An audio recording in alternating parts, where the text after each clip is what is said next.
Welcome back to the Who's at the Gates podcast. I, of course, am your host, Casey Phoenix, and we will be running through this episode because we're on a tight schedule, and quiet as it's kept, I need to rest because it's been one of those days. And I can tell you that we are so happy that they've added a little bit of change to what's been going on because it's not about Haley and her infamous boob drops. It is now about the person who terrorized Chelsea. But before we get into this, I, of course, have to do it with the woman who has been Allison's pen pal since she was put in the mental institution, giving Allison praise for being a consistent villain, even sending Allison postage stamps so mail her letters. The woman who has finally been touched by an episode of Beyond the Gates, so much so that this scene brought a tear to her eye that hasn't dropped since 2002. Heard a song that she co-wrote. The wonderful Diana. You know, fair. I've just been telling Allison, like, girl, you don't have to worry about Jacob. Like, light work for you. Just keep on doing what you're doing. You know, you'll get your spotlight back. No competition. Heather doesn't hold a candle to you. Let's go ahead and play this. And this is the end of the show, but we're skipping around because it's like, you know what? Let's put this on Front Street because this is what we care about. So let's play the scene.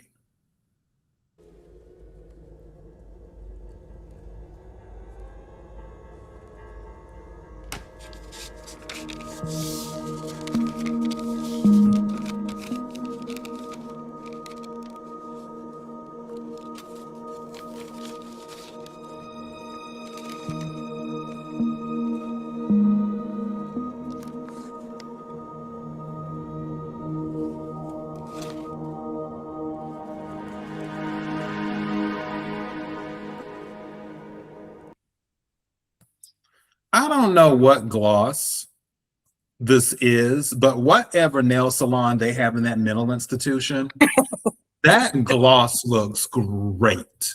I'm like, wow, they did a good job on that gloss. Like, it's shiny. I make sure there's money in her books. I'm not mad at that. I'm not mad at that at all. Imagine that's like, what is it? A telltale sign that, like, you know, at first glance, she seems like, you know, she doesn't have any contact with the outside world, but her nails. I hope people question that. I hope people are like, oh, it's, you know, she has to be getting out somehow, some way. I think in the last episode, Jacob told Kat, like, you know, I called in the guards, they're fine. I don't know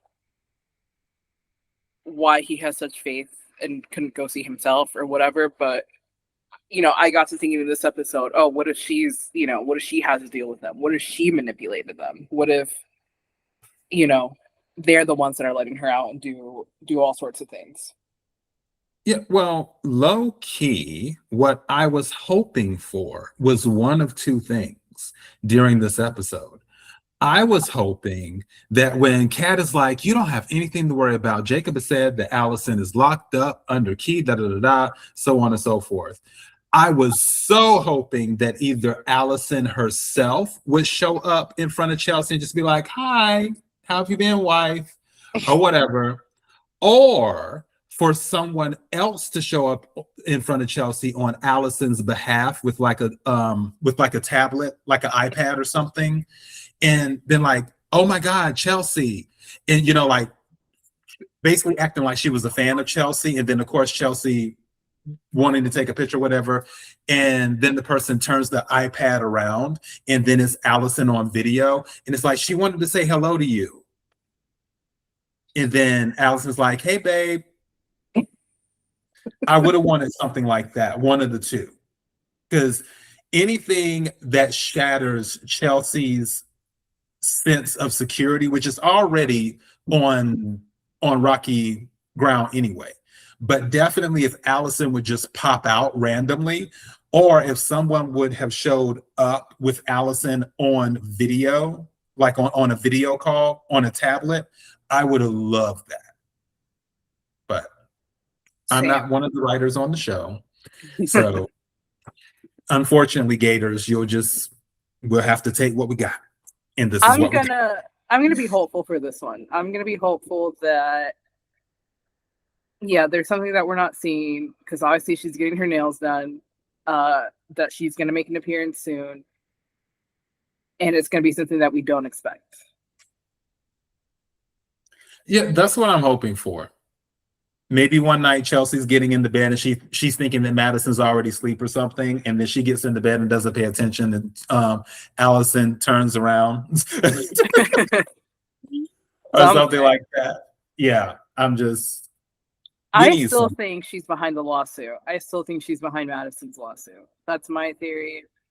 And maybe that's how she's getting outside contact or something. Who knows? But I don't know how, but that is what I'm going with. Yeah, I would say if the situation between Bill and Mike was a little bit more vicious, because don't forget, when Bill was having his episode, Mike was genuinely concerned when that was going down. However, if their relationship was a little bit more just very, very bitter, I could see Mike partnering with Allison just to get back at Bill, to traumatize Chelsea. Mm-hmm. That would have been nice. Like, that would have been on some real villain stuff, like right there, where he goes with partners with the daughter's kidnapper, like you said, to sue Allison, but also to help, not sue Allison, to sue Madison, but also to help Allison get resources and stuff that allows her to terrorize Chelsea. I think that would have been good for an angle if their relationship, if it was more bitter. But since it's not, it would be hard to sell that. But yeah, it's just nice to have a little bit of a change of pace, even if we're having to bring back old villains and stuff. One thing I will say, which is why you put money on her books, she's a consistent villain, and you feel consistency should be rewarded, and I'm not mad at that. Consistency should always be rewarded. That is correct. Okay, now let's go ahead and go to the next scene, because like I said, we're on a small bit of a schedule, and this is a steal that we're doing, which we kind of called this out yesterday, I think it was, where it was like, okay, is there a better shot of that? Nah, I guess not. Okay, that works. So with Randy and Heather, we called this out when Randy was in Orphe jeans with the hat down, like he was wearing one of Leslie's wigs for camouflage. I don't know why this man didn't think he wouldn't be spotted. What do you mean? He's stealth. I didn't see him at all taking loud phone calls, taking, just not even. He should have worn a wig. Honestly, he should have done something. Not just any wig, one of Leslie's wigs. A nurse's uniform. If need be. I mean, this is kind of ridiculous, and I'm kind of glad that they didn't draw it out, because I think, again, another criticism of the show is that everyone's sick and tired of him and Haley just going around all of DC loudly, detailing how they're going to kill a man for, and take his money. So the fact that she caught him at least makes, okay, like this makes some sort of sense. Like no one else is overhearing him. No one else is seeing this man. No one else is just paying any attention. Just 2 weeks ago, all the Dupree women are like, oh, that man's cheating with Haley. And now they're getting dust. So I'm glad that they just kind of just stopped this. And Heather's like, I see you. Yeah, I was wondering when Heather was talking to him if she was planning on making an offer like, hey, why don't you come work for me? Even though then again, why would she want Randy to come work with her? Like she's trying to keep a reputable business. I just feel like with the whole Randy situation, like, dude, I don't know. Randy just seems like one of those people where he'll stand in front of you and say to you, like, hey, and then he'll put on his cap and then like bring the lid of the cap down and he'll be like, can you see me? That's not doing he went to the Jacob School of Disguise.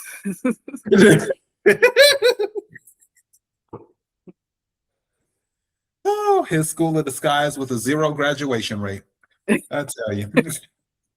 But just yesterday you were telling me he got an award. Well, he got an award for being a detective. He didn't get an award for best disguises. That award will always go to Leslie. So right. Here we are. Goodness. Okay, let's go ahead and move. Okay, let's move on to the next conversation. 2234. All right. This along. Actually, okay, 33 works as well. That's nothing to do with Joey's sister. He's suspicious of everyone. That's not true. He trusts you with everything he holds dear, apparently even his precious casino. And I have earned every bit of that trust. But Heather's his blood. That's just strange, don't you think? They're not like the Duprees. They were estranged until recently. Well, I know she's not my family, but she's given me no reason not to like her. I'm sure she'll be able to win over her brother. If she can, it'll take some time. Joey's no pushover. I don't understand what could possibly be holding him back. I know that he loves her.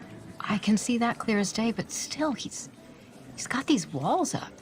Sounds like a smart man to me. What's that supposed to mean? You just met this woman, baby. I think you, both of you, need to be a lot more careful about the people you let get close. Just because she's Joey's sister? Honestly, Andre, most of the stuff out there about him is just social media nonsense. It's not that. I already told you. You can just never really trust that someone is who they say they are. Take it from me. Does Joey occasionally color outside the lines? What entrepreneur doesn't? Is he too rough around the edges for some of these high society types? Maybe, but most importantly, is he there for the people he cares about? Does he make me feel safe? And that outweighs everything else put together. I'll have to take your word for it. Anyway, like you said earlier. I forgot to stop at 24. I was like, oh, hold on, let me stop this. But yeah. Okay. With this, low key, that's my favorite compound. Well, not necessarily, it's not a compound word, it's more of a hyphenated word. But low key, I wish that when Andre was saying that, like, baby, you just met her. Like, both of you should be careful. When he was saying that, I wanted that plant behind Dani and Vanessa. I wanted Nicole to pop up from behind that plant so bad and be like, exactly, Andre, that's what I've been saying.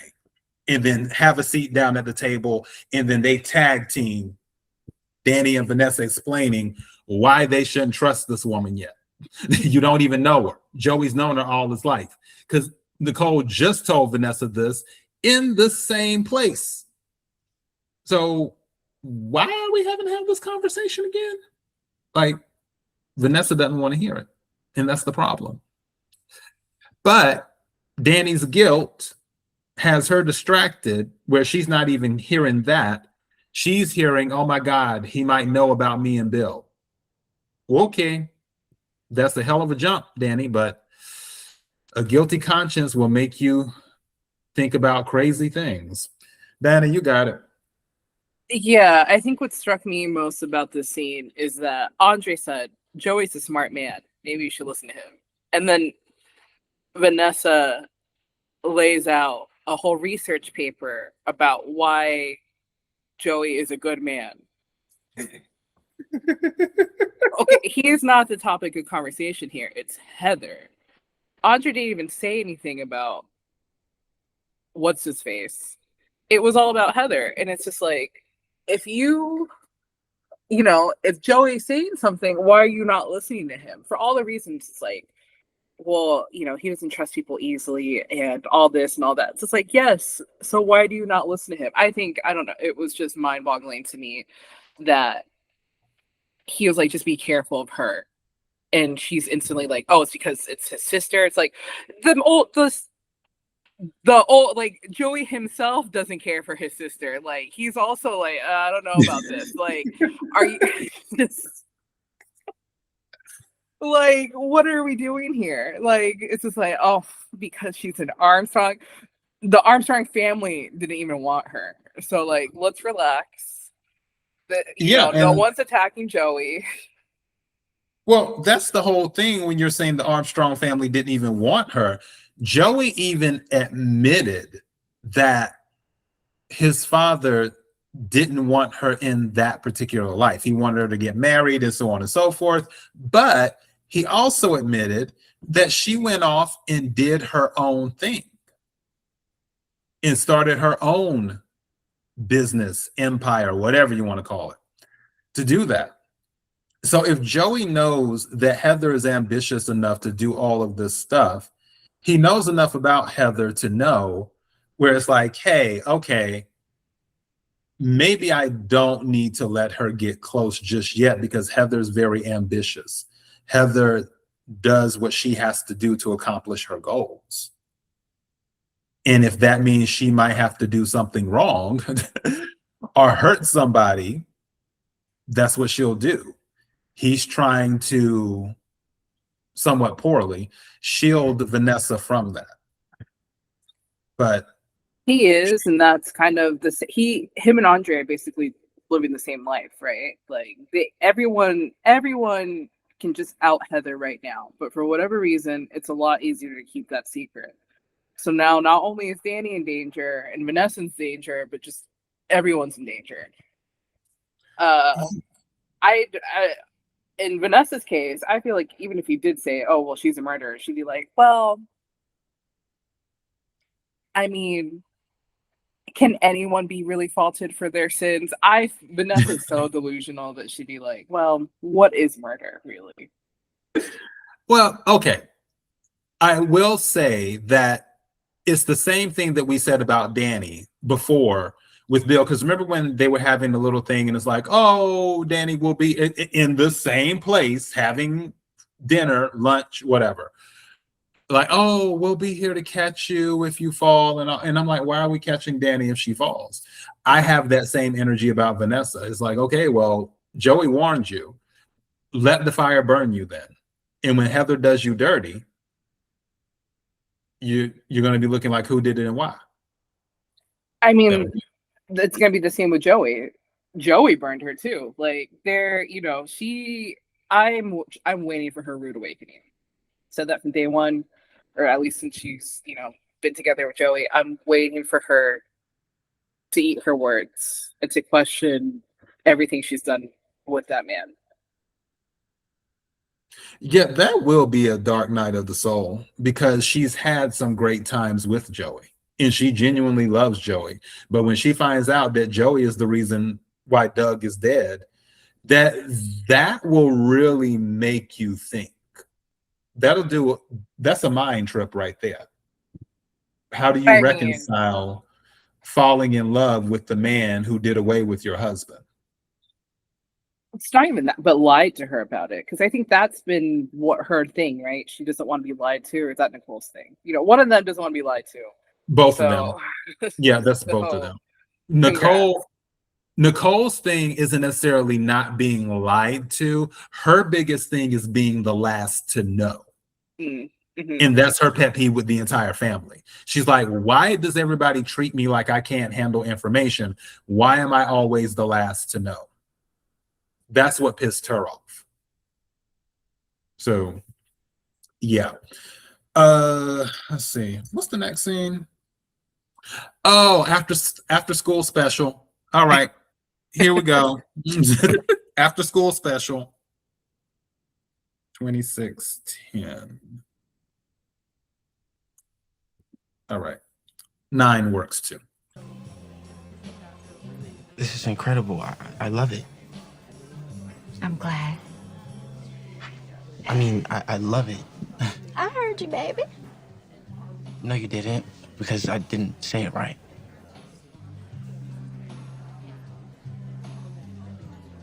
I love you, June.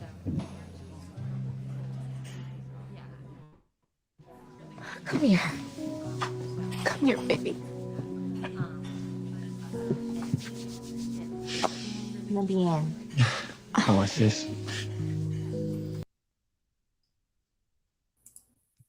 Aww. I fought for this scene to be included in today's show. Casey just wanted tawdriness and sin and not family content. This is the woman that you're listening to on this podcast right now is the Diana 2.0 version with a little bit of Mona sprinkled on top of her head. So yeah, all of a sudden she's a prayer warrior. If you guys only heard my prayers. Kill him dead, Lord. Kill him dead. It's one of those Leslie prayers.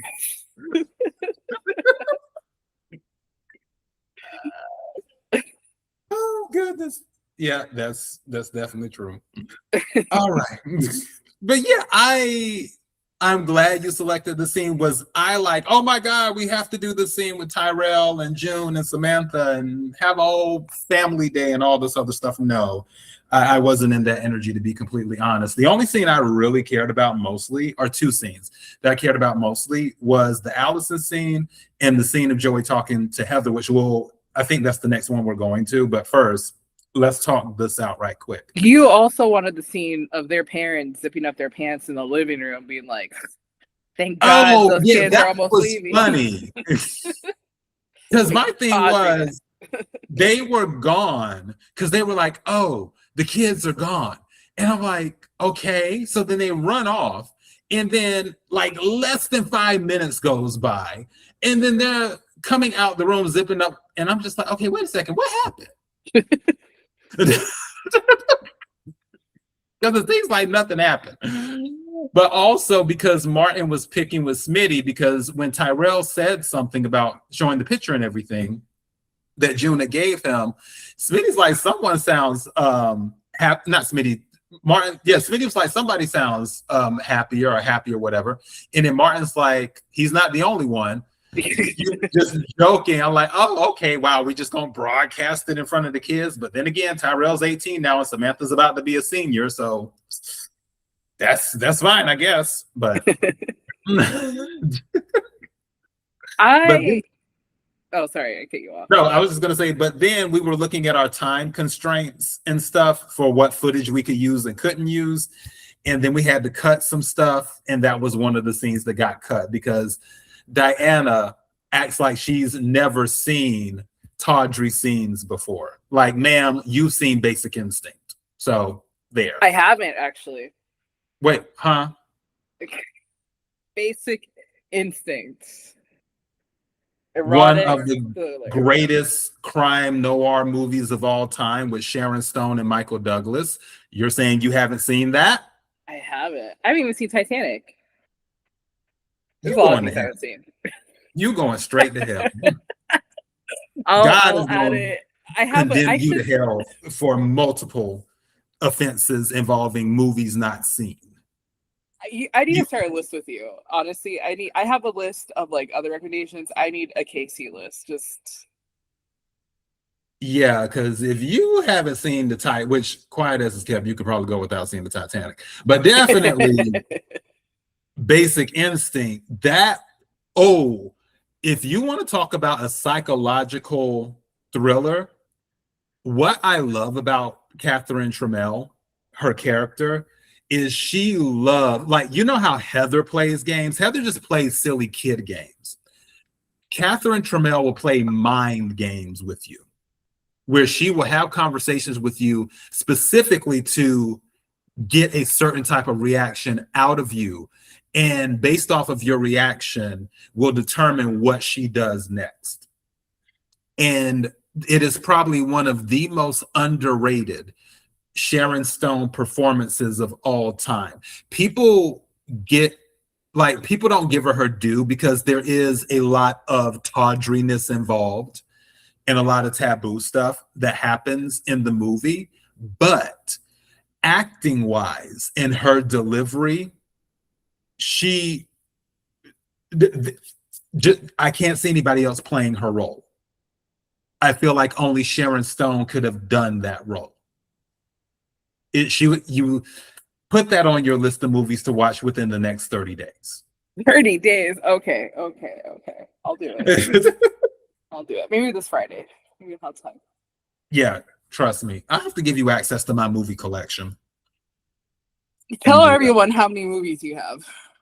I think it's like 1,700 now. So like 17 or 1,800, something like that. Just light work. And I'm still collecting. So yeah, good times. But this was a sweet scene. But yeah, I mean, it touched you for some reason. What were you just like memories, the hugs, when things were simpler, bills didn't exist? No, I think it's just, I think I felt it touching that despite what he's going through, he still has it like in his heart to not be so surly.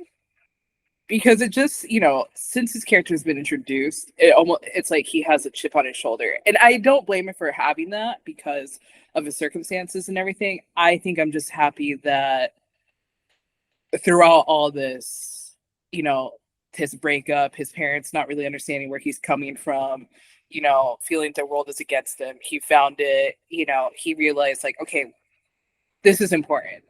I'm gonna forget all that and just realize like, I did come far. I do love this woman. She did, sacrifice a lot for me to be where I am. And, he's about to go off to college. I think that was also, I think, a pretty decent scenes or episode for him as well, because it seems like he's excited to go. I was expecting something completely different. I was expecting him to like not even show up. No. He realized that he needed to move on and attend school. And that it really, really clicked with him when he had that conversation with Isaiah, when Isaiah stopped by the diner to give him that guidance that he needed. And that's the thing about having a youth counselor and administrator guiding this younger generation through their college years, like Isaiah. That man who showed up and was like, hey, I heard gossip. First of all, I have words for Kat for spreading that business. I'm like, Isaiah does not need to know that, considering he's not even clocked in, considering that you yourself said he's not even working. I really did not like that Kat spilled his business like that. That just, that's one thing. Well, hated it. First of all, that was divine intervention. That's what that was. What did he even do? I think he's just like, hey, avoid the fresh at 15. Gotta get this cornbread. What else did he say? What was Isaiah also said that short relationships sometimes hurt bad, but things will get better and it's part of the journey.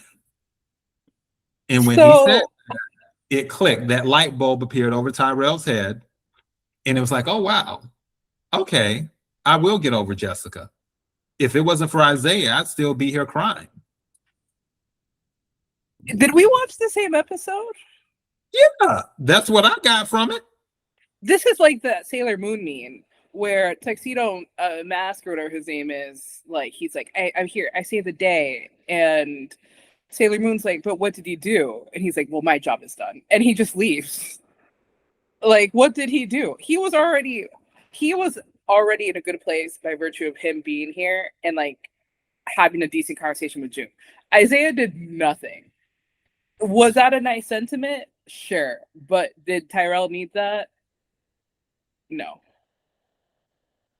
Yeah, he needed We're it. just giving the illusion that this man has a job and I'm sick of it. I need him to go back to school. If he actually does have a job. You are right that he wasn't working at the time, which is why it's even a bigger deal that he sat down when he wasn't on the clock just to take time with Tyrell and be the guy that Tyrell needed. I need for you to start giving people credit where it's due. I mean, he's a counselor. I'm assuming he's probably not hourly, but he's probably salaried. So is he any like off the clock really? Well, it wasn't working hours. That's all I'm saying. What do you? But he cared enough. This has to be past 8 a.m. If No, working they're on hours for summer a break. person is 8 a.m. They're still on summer break. So for him to stop and do that, because don't forget, he was on his way getting cornbread for Eva. Teachers, educators, if you don't do any work during the summer, please let me know. Because all I've heard and seen are that teachers put in that work during the summer and don't get paid. Educators put in that work and don't get paid. So you can miss me with he's going out of his way. Like, you know what? I don't remember what he said other than short relationship, what you just quoted back to me. I think that was AI. But without Isaiah's intervention, I think I like the scene because, it was heartwarming. And I think I appreciated that he did that. And again, he felt, despite, going through a breakup, but still being able to feel love, a different kind of love, obviously. But I think speaks volumes. This is the maturity that I'm like, oh, okay, I can see why they think he's mature. This is maturity that I can respect. And not, if I take a 5-hour flight every weekend to see my girlfriend, we can make it work. And did I ask her about it? No. That's not maturity to me. This is okay. We're gonna run with that. But I'm glad that Isaiah made this hug possible that we're looking at. So we can go on to the next scene now. Next time I write a work email, your name is even going to be included. It's going to be like, thank you so and so for founding the company and giving me because of this course of action.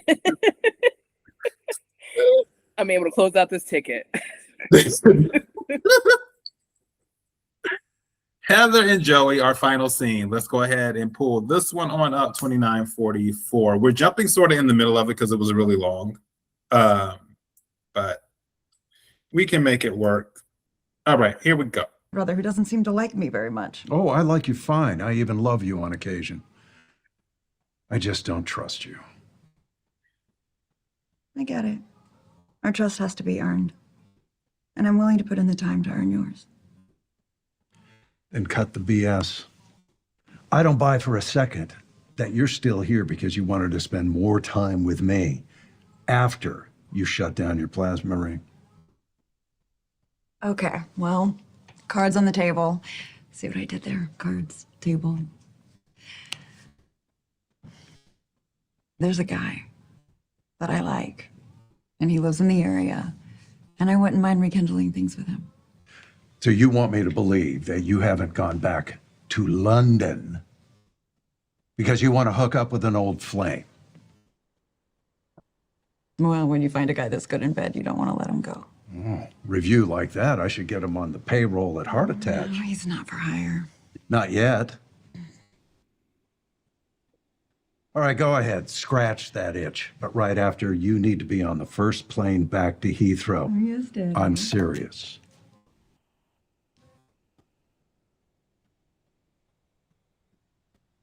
Well, that's a telling grin. Care to share? Dear brother, you may have just manifested the best shag of my life. I'll see you later.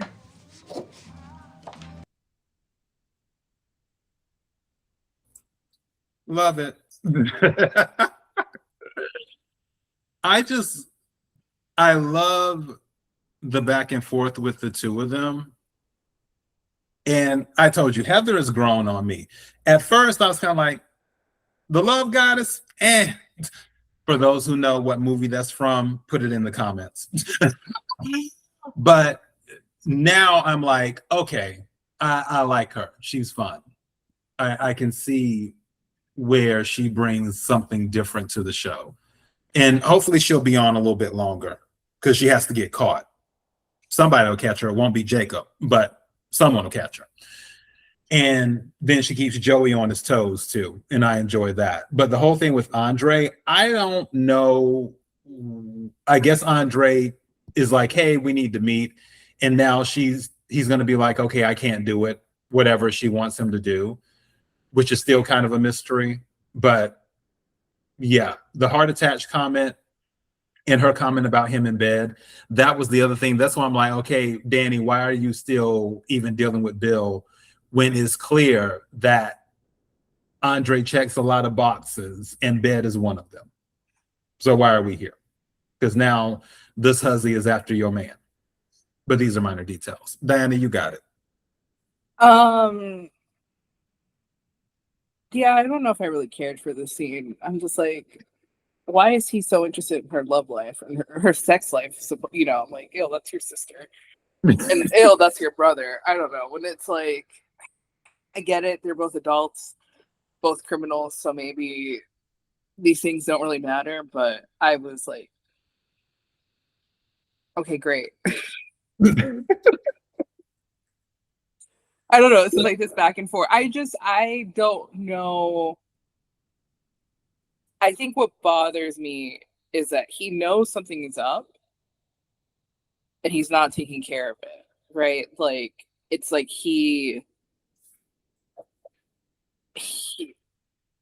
it's almost like he's a victim too, and with Heather. And I'm just like, man, you're the one that coordinated people getting killed.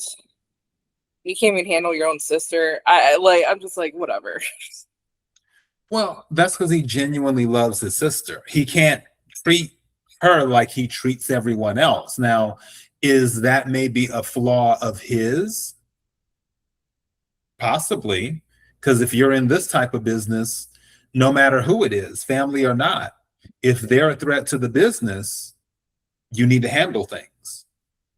But and he's told her that, and we've seen him, you know, threaten her when it comes to Vanessa. So I don't think it's necessarily that, you know. I don't think it's like, I think he can make the hard choice to just,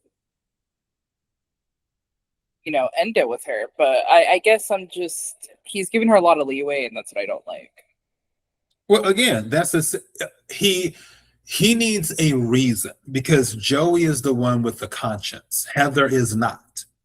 Joey, because for somebody who doesn't have a conscience, they would have nipped this in the bud at the beginning and just said, we're not even going to let it get to this. Either you leave or we have problems. And if she stays, well, then we know what the end is. But for Joey, his line in the sand for right now is Vanessa. The line in the sand with his business is a little further out.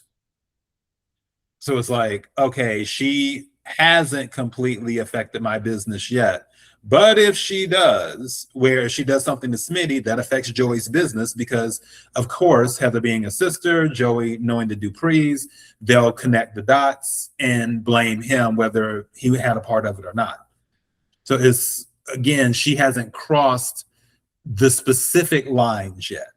But realistically, someone wouldn't have these lines that far out. It would be like if you even take a small step out of line, I'm ending this. And that's the difference.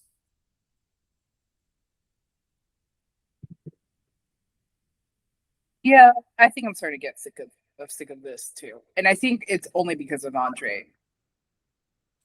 Yeah, well, If Andre wasn't involved, I think it'd be like, okay, fine, this is whatever. But I don't know, maybe another in 200 episodes, maybe we'll get them to figure out that she was the impaler. and it's funny because it's true. So, yeah. I think that's mostly it. Like I said, this episode wasn't horrible today. I actually enjoyed it for the most part. It's so crazy. Like, okay, it's Tuesday and then Wednesday, and it's like, oh. Oh, I don't know if you know this, but unfortunately, so I guess during the live stream, or not live stream, when it was on network, it got a lot of people. I don't think they were able to watch the whole thing because of the breaking news of Dolly Parton passing away. Oh. It happened like right with this episode, like the news broke. So a lot of people, the show got interrupted, which is fine. I'm not saying like, how dare they, because it was really like heartbreaking news to hear. Like this was worthy of a news break, but just an interesting. Well, I don't know. I don't know. Say interesting, but just if you were there, sort of thing. Yeah, no, Dolly Parton is definitely something to take a break and pause. Yeah, one of the great. Yeah, and shout out to Dolly as well. She was phenomenal. Phenomenal. Yeah, I mean, the news definitely caught me off guard. It was I definitely took a moment because I do, I'm not a big country fan, but I do enjoy her music. So when I saw that it got interrupted, I was like, oh no. No, actually, she's the one that I got the title from Backwoods Barbie. Oh. Yeah. Yep. When I used that one time, that I got that from her because I'm pretty sure that was the title of one of her albums, like about 15 years ago, give or take. So, yep. Dolly Parton was awesome. I think that's all we have. Gators, we appreciate you. I replied to all the comments this morning. I was in the comment section for the premiere that happened today, this Tuesday and stuff. So shout out to all of those who watched the live premiere of our episode today. We definitely appreciate the support and the love. I do my best sometimes to check the live chat. I can't always be in the live chat because obviously I work a day job. But when I do have the time, or if like my meeting schedule is very slow, I will see if I can jump in and send some hellos and chat a little bit about the episode when I can. So, yep. But again, thank you. Dani, you got anything? Just hug your loved ones, y'all.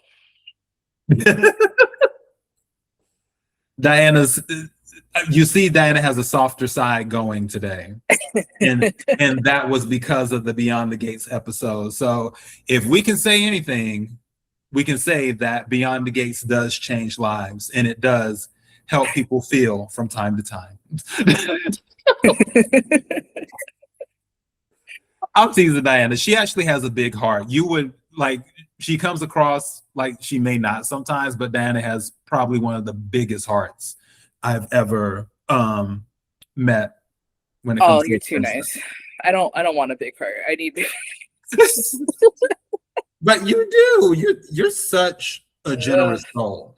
So that's why I'm just kind of like, yeah. You wouldn't always know it, but she hides it well. Yeah, it's better to hide it, y'all. Go. Well, thank you, everyone. We appreciate it. Until next time. Bye.